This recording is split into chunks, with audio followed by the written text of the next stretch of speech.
you're going to have choir. Otherwise, you have a bunch of folks singing, and no ensemble will come out of it.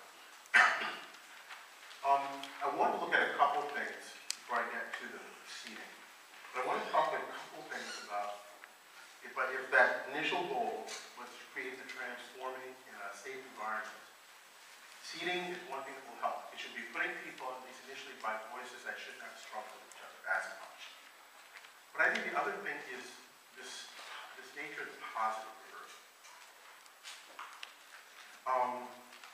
Some of us in this room are natural cut-ups and entertainers. Okay? Some of us are very deadpan and straight about how we do things. Depending on the day, I can be in either or both camps. Today, you're getting me drunk. Okay? It was interesting last week, the first rehearsal, I was tired. Andre got there about a day and a half before I had. And so our first rehearsal, he was like, and I was like, so the next day, I had some sleep. I said, oh, you're different today. I said, yeah, I get some sleep, you know, it helps a little bit. But the nature of positive rehearsals. If you're of a certain generation in this room, some of us were raised with people, we did things out of fear. Our conductors, we did because they scared the heebie-jeebies out of us. Okay? And some of those same conductors also had sarcasm up the wazoo. And I think there's humor in this, I think. A little sarcasm goes a long way. But you want to be careful. The sarcasm is just another form of passive-aggressive behavior. People need to know what they do. You can joke about certain things, but I think the idea of intimidation just doesn't work. It won't work in the 21st century. It certainly won't work with people 30 and younger, and it doesn't work that well 30 and older. And I think that exercise I first did with you, where we kind of established certain behavioral patterns, okay, that you keep it on your terms. I have a couple basic rules. I ask you not to sit when you sing the choir rehearsal with me. I ask you not to talk. And I hate this noise. Shh, shh, shh. But I will do is, you're talking, and I just stop until they do. You're talking.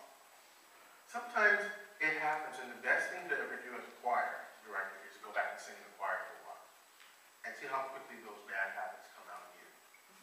I know they come out of me when I go on the other side, and I catch them something.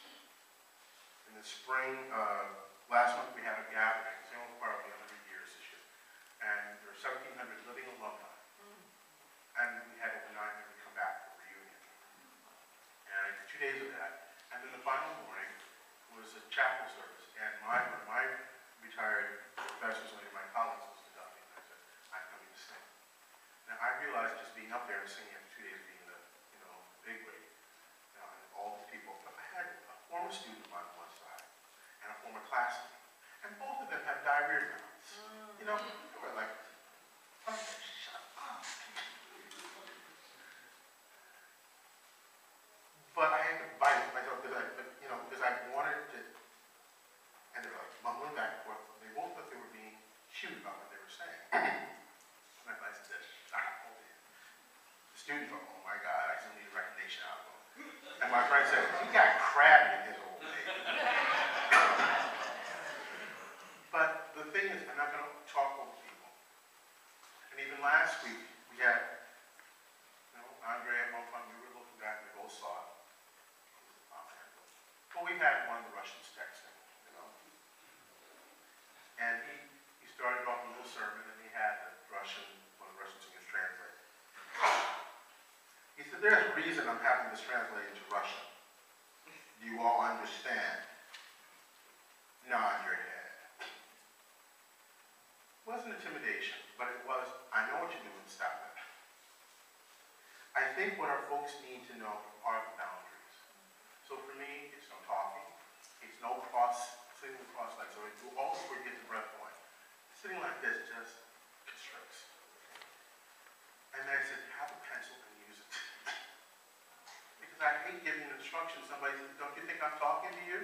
Yeah. And it's the one who doesn't write it down is going to be the first one to screw up. But we're trying basic rules. And at that point, I need you just to respond.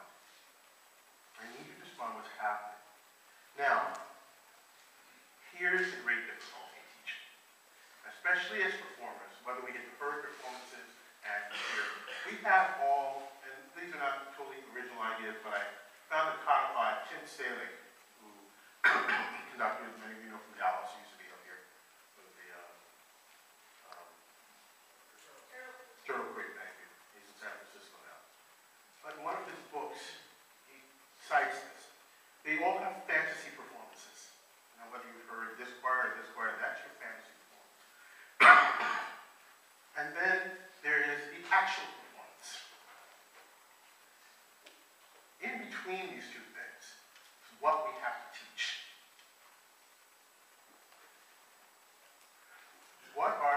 Where do we get from the actual performance to the fantasy performance, and in between what we have to teach?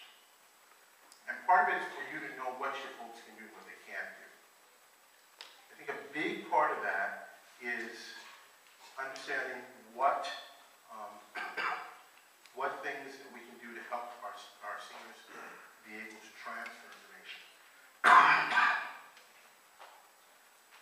There are times in rehearsals where I have a couple things. There are basic rule of punctuation, which basically, and I did it a little last night with you, right? Do you have your music? Okay. Lauren? All right. I'm here. What's your name? I need Lynn, if you have, are the packets back with the music? Packet with music? No music, yeah. Yes. We get that, if we don't have enough, we can pass maybe one every other person. No, I'll see it. I'll go get it. Okay, thanks. They were down here this morning. I saw a whole box of stuff. Okay. Okay, I'll try to come back. Sorry for you all out.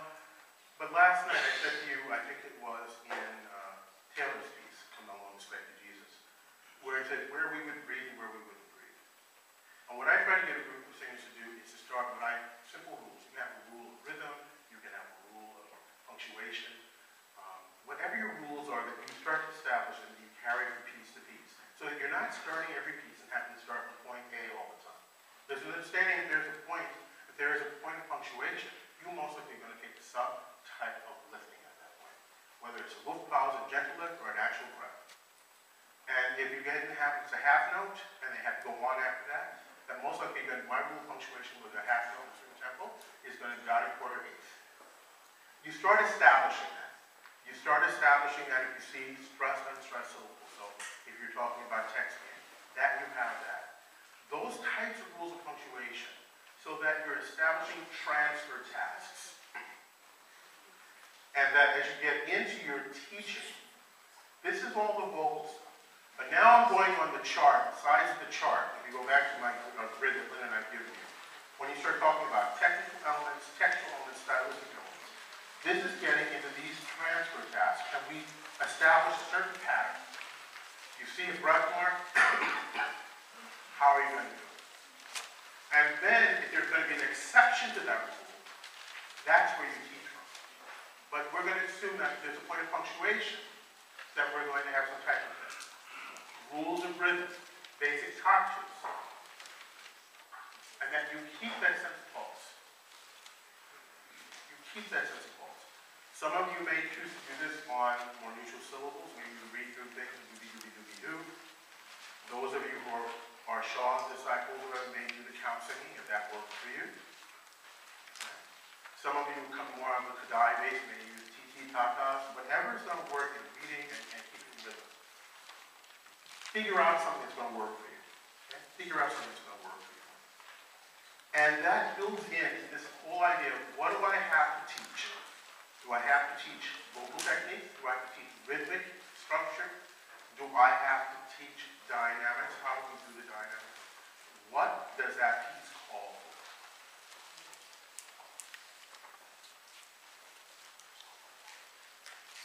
Sometimes to achieve some of this, you have to go into modes of behavior where you have to isolate things. It's not enough to tell somebody you're flat and you're sharp, or it's out of tune. Can you discern which way you're out of tune, first of all? Then why are you out of tune? Usually it's not because they have bad ears. For the most time with singers, it's vocal technique. Again, we cannot touch our vocal. We cannot say, put your finger here, pull it out, push it in. And so we come back to these affective ways of knowing. Cognitive is that being able to have a factual way, a very technical way of thinking. But we have to go by, we teach affective. Instrumentalists teach by cognitive recognition.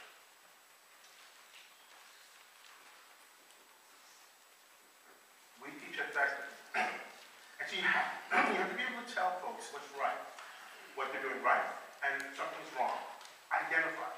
You have a poorly shaped ball. You have too much weight in the sound. Half the time it's one of those traditions to sing. If you have a rhythmic thing, what's happening? Are you late after the dot? Yes. Are you keeping a subdivision? No, that's why you're late. Define this really quickly and really give it and isolate it, fix it, and then put it back into context. The idea that you have to be cutesy all the time with singers, I think, is a bunch of hullabaloo. They want success. I'm going to show you a little clipping from a video that Andre Thomas and I made. It's on your sheet. There's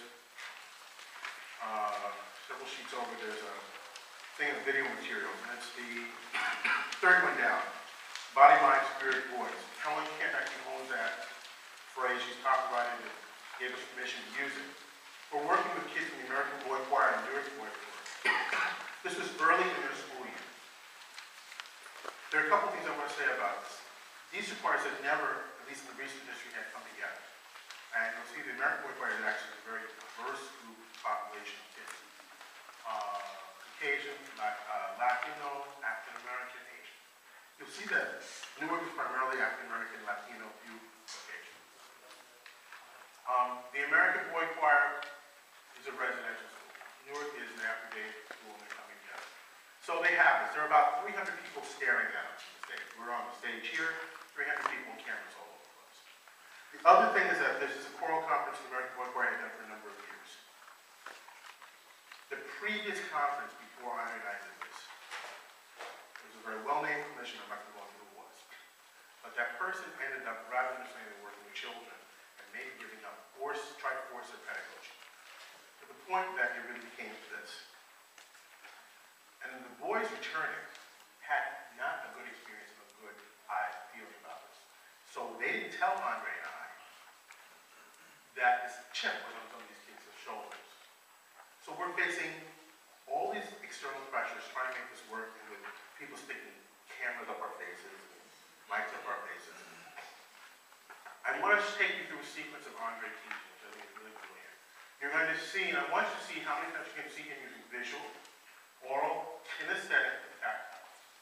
I also want you to see how he utilizes, he identifies a positive type of behavior, because we talked about behavioral studies of modification, and how he uses that to his advantage by one of the boys. And how he gets them to do the type of articulation that he's seeking. Okay? Those are some of the things, and we'll come back to Josh, you have turned these lights off.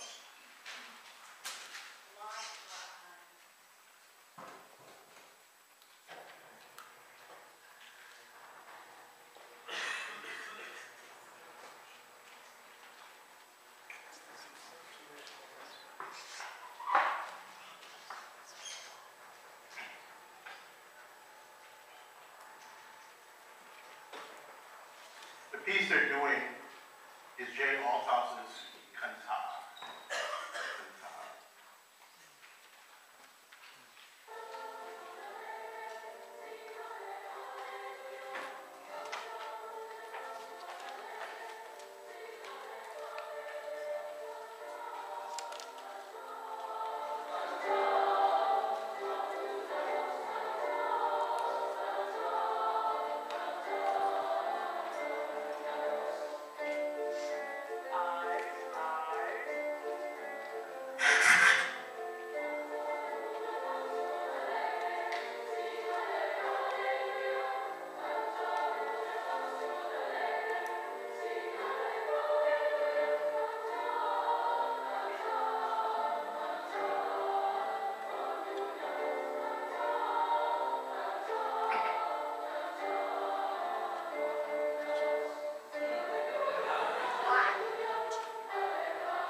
This is all new music for them all, okay?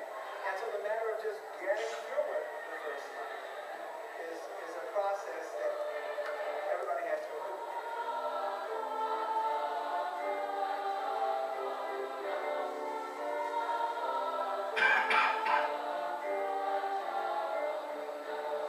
All right, good. I saw some neat stuff. What's your name? Mark. Will you go to this passage and sing for me, please, starting in measure 17. Pick up the measure 17. And I want to hear just the altos. 1 and 2.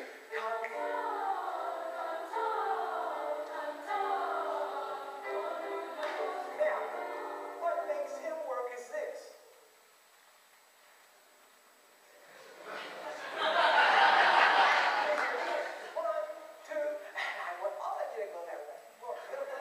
Two issues that were involved when I first worked with the voice on the contar. Number one is that often the middle and the lower voices have no connection to the voice. You're producing the sound, but there is no breath energy to the voice. And so, thus with no breath energy, that's why the frisbee, to create that physical energy attached to sound. Put your music down. This is going to the realm of kinesthetic. Frisbee time. Look. Can you throw that frisbee? And see that man sitting up there? The top of his head. Let me see it. 1, pitch. 1 and 2. What happens is when the pitch on the page goes down, we think downward. Giving it a movement that is the opposite, that lifts up, then keeps them from going pressing down on that lower pitch rather than lifting that lower pitch up. And as our voices come down, we need our other hand to help our pitch. Watch this. Cantar, cantar, cantar. One, 1, 2, and go. Now look at their faces. Remember what I told you about the attitude of that part. These are sophisticated Those are voices. things that you utilize rather than simply saying to the voice that's flat, that's out of tune. Now, yours is different. Cantar, cantar, cantar. Now here, pick up the 17 sopranos. Music now. 1, 2, and go. No, that was cantar, cantar, cantar. That's what I call vocal constipation. Cantar. Sing it again for me. Pick up the 17. 1 and 2. Cantar.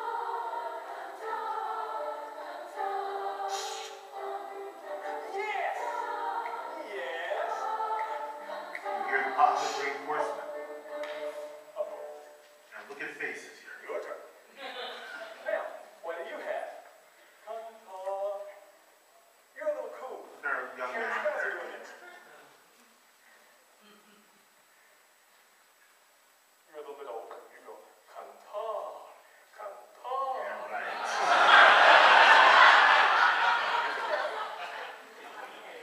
Use your body. 1, 2, and go.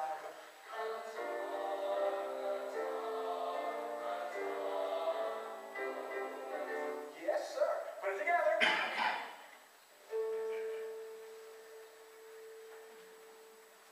What's your name again? Mark. Here we go. 1, 2.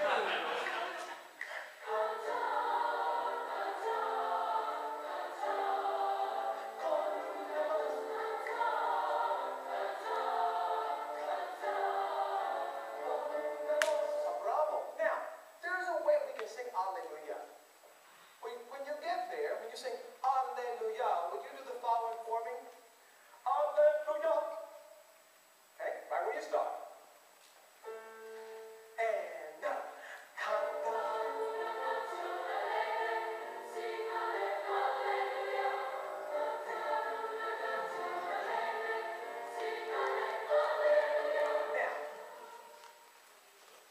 that's the one I don't want.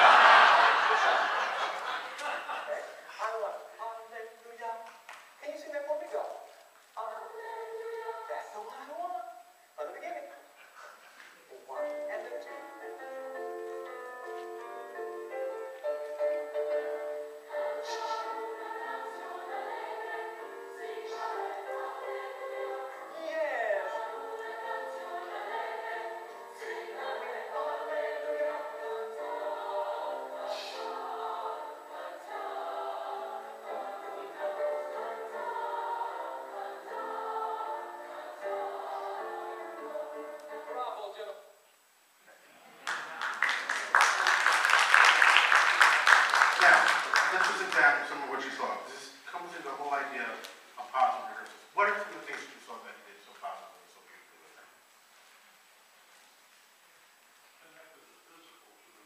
He connected the physical to the musical to the vocal. Okay? So especially with young singers like this, he used a tactile and a kinesthetic experience to relate. And he could start talking, but he needed them to feel. You found an example in the choir of the rest of the He found one of them. One of them. Rather than saying, you should look like this, he found someone. Don't you know? When you do that, I want to be the next one he calls on. Especially a bunch of little boys. You need to notice me too. He made them sort of swallow their pride so that they could, I guess, make fools of themselves in front of the other ones so that they would be, so that they could feel He had fun with them. Yeah. Right? I'm not sure that he thought he swallowed his pride, but he had fun with them. He had fun with them. His expression came through on the kids, on the basis of the singing. I think sometimes for us as directors, we're not always as visually. One of the videos, if you look on that list by Rodney Eichenberger, his longtime colleague, in Florida State, is what you see is what they get. Yeah, absolutely. What they see is what you get. What they see is what you get. And that. And so what are we showing? What are we showing? Part of when I said, I'm more whacked than they are, no, that's not it. But he knew that he had to get at it. This was so nice for them to figure out who he was and who I was. And we weren't like their directors. You know? We were strange men. What else did you see? It made a very positive, safe situation. So in identifying the boy, he didn't do from a negative, but he pulled out the positive. Okay? When he showed that something was wrong, how did he do it? And what fashion and how did he do it? When there was something he didn't like, how did he do it? First whole group, and what else did he do? They really enjoyed it, and then he made a joke out of it. That's not what I want. Okay. So he showed them how they were doing it wrong, right? We too often don't let people find out what they're doing wrong. They think what they're doing is just fine. And you say correct, but they think what they're doing is right. So to identify it, and there was correction, right? He didn't say this, but he was direct about what he needed to change, and he made it swift. Okay. What else? Yes. His pacing of the rehearsal was very effective. One of the things that happens in a rehearsal is that we can get bogged down. There are times when you have to know your groups of people. I know with my little boys, there's not a lot of times in my rehearsal with those 9-14-year-olds that somebody isn't doing something. If I have to isolate this group to maybe fix a note or fix a rhythm, that they're doing silencing and they may be clapping a rhythm, they may be doing something. Just because we do that with middle schoolers doesn't say that it's not how we should do with adults. We give adults too many times to like wander off mentally, and then we wonder why they're not right there. And the more that I teach adults, the more that I can play more games with adults. They need not know that I'm playing games with them. Okay? But the pacing is so important. That's why you're constantly multitasking in rehearsal. You're listening, what and how quickly can you do the following? And this is, I think, the biggest thing for just raise that up. In preparing for a rehearsal, and I don't go through, when I talk about rehearsal planning, I'm not talking about doing a chord by chord thing. I like to know the overall structure, but I want to know what, for every part of the rehearsal, from the warm-up all the way through, I need there to be, what is the objective of this moment in the rehearsal? And what is the procedure that I will use to implement that objective? So if the opening objective for the warm-up is to release the body, that's my objective, then what will I do? Will it be stretching? Will it be back rubs? Will I do this? If I get to a point in a piece, my objective is to secure rhythms. That's my objective. Then how am I going to do this? Some of us, I think we know how to do this. You have to, unless you have a choir, you see every day, you have the luxury of kind of winging it. But when I see choirs once a week, I have to know exactly what I'm going to do. Now, do I have to improvise off of that preparation? Yes. But if I go in there thinking that I'm just going to do, I am never sequentially teaching them. And so the idea of transfer tasks that I mentioned will not carry over because I haven't identified what I need to transfer. Does that make sense to you? In our church choirs that we see once a week, we have to do that more than the school choirs that we see 2 or 3 times a week.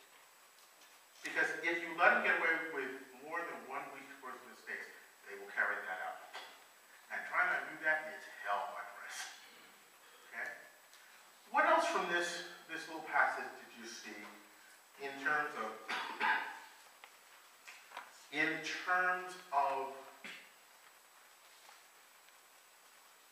creating joy? What did he do to create joy? His person, his body, and what he did with that.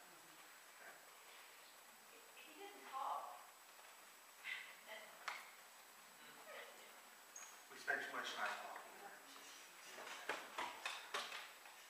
The more that you can move and isolate and do and fix, that's your goal. Non-verbal communication. Non-verbal communication. I'm telling you, when I have 1 hour, if I talk to those people, it doesn't get done. I can have full extra rehearsal, I have to get it done in that time. And that means I have to have objective procedures reviewing every minute of that 1 hour, and I need to use them up efficiently and effectively. Efficiently and effectively. Okay? Yes. The other thing that I saw was a lot of eye contact. I mean, he was like, The more that is part of your score preparation, I don't care if you think it's the easiest little natty sleeve piece that you ever done, or if it's Chichester songs. Get the scores into your head. You need to be able to watch to see why they're coming in late. Are they breathing late? Is the consonant slowing them up? If you hear something out of tune, can you just look at their mouths to see are they all matching the same vowels? If they all don't have the same vowel position, it's like a bunch of string players and everyone's doing a different bowling at that point. The eye contact also makes them accountable because you all of a sudden are staring. And they don't want to be the one that's going to find what you're staring at. Now, sometimes I've had to like walk right in the choir and go, oh, you talking to me? Yeah. You know, I need your eyes. I need your eyes. You heard it during the intervals, right? Eyes, eyes. And how many times have you not seen the eyes? And how I have 3-second rules in my conducting class. Basically, before you have an important entrance, you want to have eye contact with them before the entrance, at the entrance, and at least after the entrance. And it's not like this, you're going to do this. You need to have that contact. They need to be accountable to you, and you need to be accountable to them. And understanding that. That type of idea of preparing this rehearsal with objective and procedure, it takes time. But I can tell my rehearsals when I've done this effectively and when I don't. And sometimes it's not even that they will always know, but you get to the end of the rehearsal and you realize what you let go. And once you're aware that most of us can do this now without a heck of a lot of expense, videotape you and you can record your rehearsals. See how much you talk in rehearsal and how much they actually say. See how much time you are really dealing with matters and how much time are you entertaining them. It's fine to tell them little stories every once in a while, but in the beginning, you need to ground technique. That's not the time. There are some people who come from the school of thought that I'm going to describe all the speeds. Human beings don't. They need to experience it. And I will tell you always at the very beginning, I rarely ever begin with text. I begin with the very simple piece. Because usually rhythms are the singer's worst challenges. The most challenging issues that we deal with rhythms. Okay. And the next thing is pitch accuracy, because we don't have a way of controlling that. We have to hope our brains and our ears are going to work together. And so when you add aside that, I'm going to say something, I'm going to add text, you're just confounding issues. It's one reason Mr. Shaw drove singers nuts doing all that counting. But he was trying to secure rhythm and pitch, and then dynamics. And when those things, and I use this throughout, when those things are in place, at whatever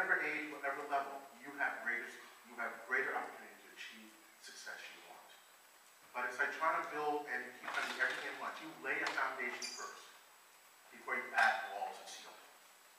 What are the foundations that were laid as you build the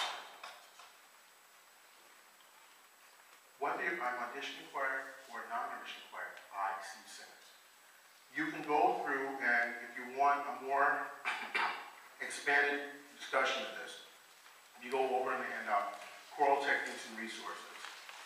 If you go down to the last page of that, my colleague, dear friend, Wes Noble, has a book entitled Creating the Special World. It's a series of lectures. And in this, he does a very expanded lecture about how to sing. I'm giving you the Reader's Digest condensed version of what I do. If I did it his way, it would take me 4 hours to see that 225 voice choir. I basically did it under an hour. Okay? For me, the primary two things is I'm trying, especially the more developed the voices, I'm trying to get an agreement of vibrato rates, an agreement, a balancing agreement of tone colors of timbre. And between those two things, what yields the best unison? Now, when you're working as I am with my women's chorus, where I don't have a lot of skilled singers, I don't have a lot of readers. Sometimes another thing, but it's secondary still to me, but another thing has to be the issue of literacy. If I have a whole section of only 2 readers, and then I need to try to divide those people up. Sometimes when I'm working with boys, I have behavior considerations that have to consider. And no matter what, I cannot sit Johnny by Billy because they'll kill each other, okay?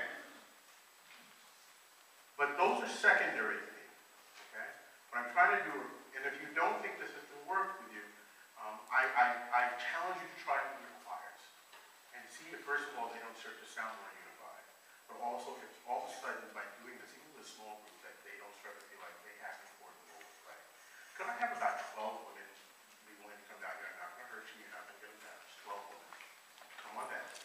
Come down quickly. We're going to the men. 12 women. Female types.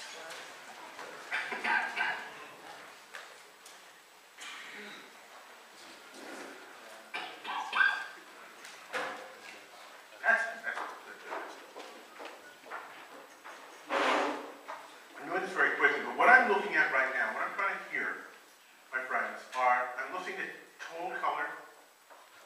So right now, let's just put it very simply. I'm listening for the voices that are darker, the voices that are brighter. Okay? I try to do this in groups of 3s or 4s, because you don't want anybody piddling on the floor when they have to do that.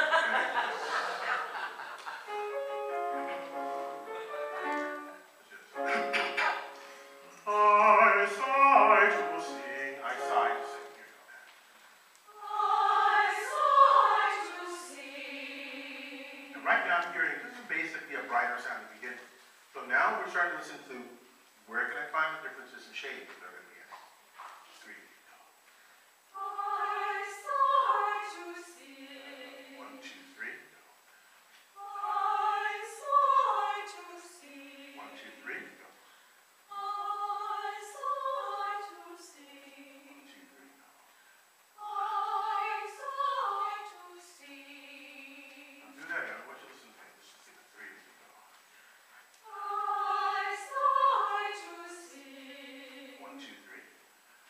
I sigh to sing. Can you hear a shade difference? Who was brighter? The first 3 or the second 3? Okay, cool. Good. Your ears are working. Next 3. Go. I sigh to sing. First 3 go again. I sigh First 3. to I'm doing 3. The first 3. Okay. And yeah. I sigh to sing. 3 of you go. I sigh to sing. Last 3. I sigh to sing. For me, now this is something that takes a lot of time. Group 1,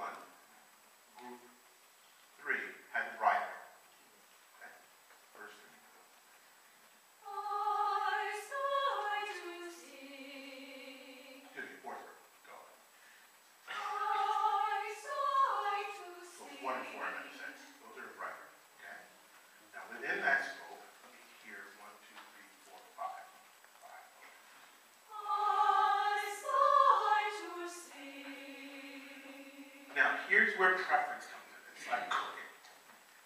Okay? What I'm about to do is I'll cook. I don't follow recipes, okay? I read them, I kind of understand what they want, and then I do my own thing. You have a preference. I can normally tell a choir that is directed by a soprano, tenor versus a bass or alto. Usually there's a tenor. Part of it, we kind of reflect a little bit what we hear in our own sound. It's not been 100%, but it's been better than 85, closer to 90% accurate. Especially if they're a singer, I can start to tell. Usually basses and altos tend to have warmer, fuller sounds. They go after that. Sopranos and tenors have brighter, something leaner. Making general tendencies. For 13 years ago, my colleague Sigrid Johnson, who does our women's chorus, and for years was Dale Whirlman's associate conductor. And she took the sound choir when I said, sabbatical, same with the students. I walked in, and the choir sounded totally different to me. And it had that sort of whirling sound. If you like it, I think it's very beautiful for certain pieces, especially. Very beautiful pastel sort of colors, how I would describe Dale's sound. Very clean, very lyric. I said, go back to my tour formation. Same voices, and they sang. I said, you like pastel. She said, you like voluptuous. And same group of singers. Beautiful sound. I do like voluptuous. As an African American, I prefer Aline Price over Beverly Sills. I love Kiri Kanawa because that Maori blood in her. She gets a soulfulness. Okay? But at the same point, I love Arlene O'Shea, like Eliama. Okay? Cass was too edgy for me. And that's a little bit with bubble. She would get this little flutter going out there. So I like warm, full richness. I mean, for me today, it's funny. She's a white ENT. You know? It has body, it has full bodiness, but you never hear edge. And that's the sort of sound. So with this, let's just do this for experiment. Group 4, so then I would include you in that group 4. And group 1. Just do that again, go. I sigh to see. Rest of you are going to go. I sigh to see. Now, your ear's going to say one thing, but I'm going to voice them. I like to have a little voluptuous into the sound, okay? So that's how we're going to go. You need to know that.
She also has a brighter sound, so she brightens them up, and they fill her up, okay? And she doesn't have to eat a whole lot to get filled up, okay? 3 of you, happy. Good. These actually also have, but if I put too many brights in the end,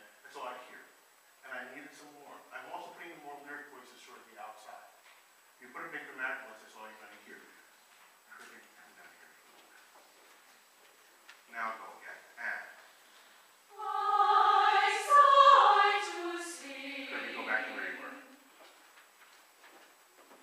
Go again. I sigh to see. Now, if you wanted a brighter color, say you don't want so much voluptuousness.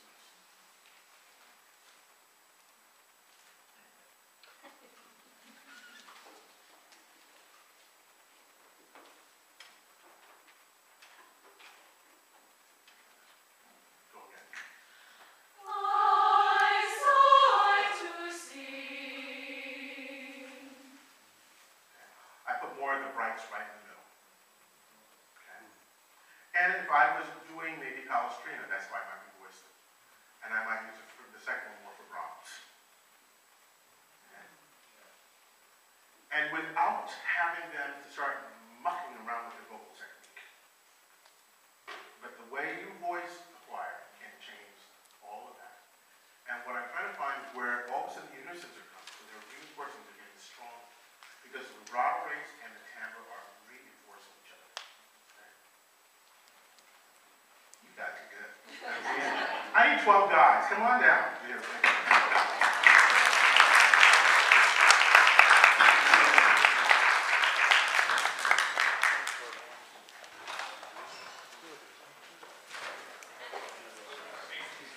Don't be afraid. Come on down.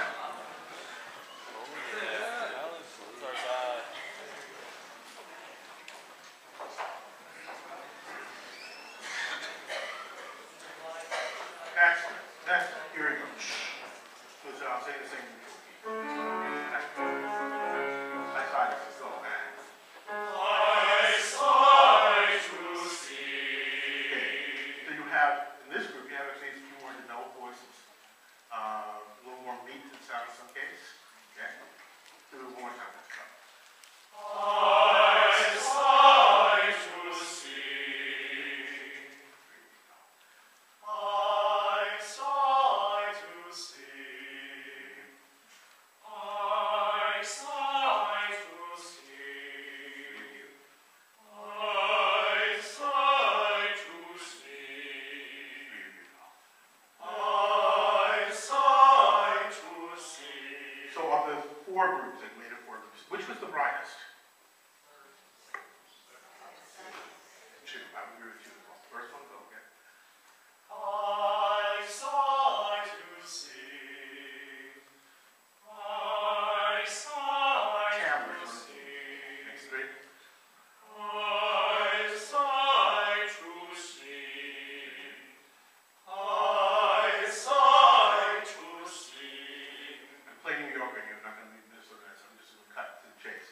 Alan has the most full and dramatic and soulless sound. So part of me has been how do I best put in the ensemble that can work. Now, I should have been sit down with women before. So you do it likewise. Depending upon how you want, I would put some of, I'm also going to put more dramatic, this happens as choir with women, to the back. Okay? To the back. So their sound is filling out the front row. And we're going to try a little bit of this with a voice, because you want them. You thank God you have a voice like that, okay? But it has to have to be able to balance that voice. Okay? So, these are my brightest. This is my second. Okay? Now, we have to see, because sometimes I can't take that more dramatic voice and center. I'm going to try it right now. The next one coming up is Christopher has that sound as well.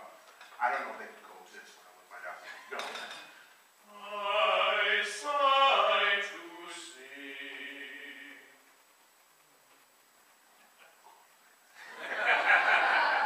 Patrick and Marco. I sigh to see. I sigh to see.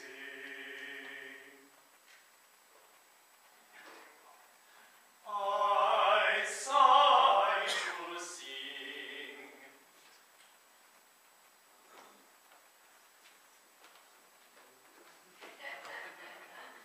Travis, come on this side for a minute.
the only thing you sometimes will get.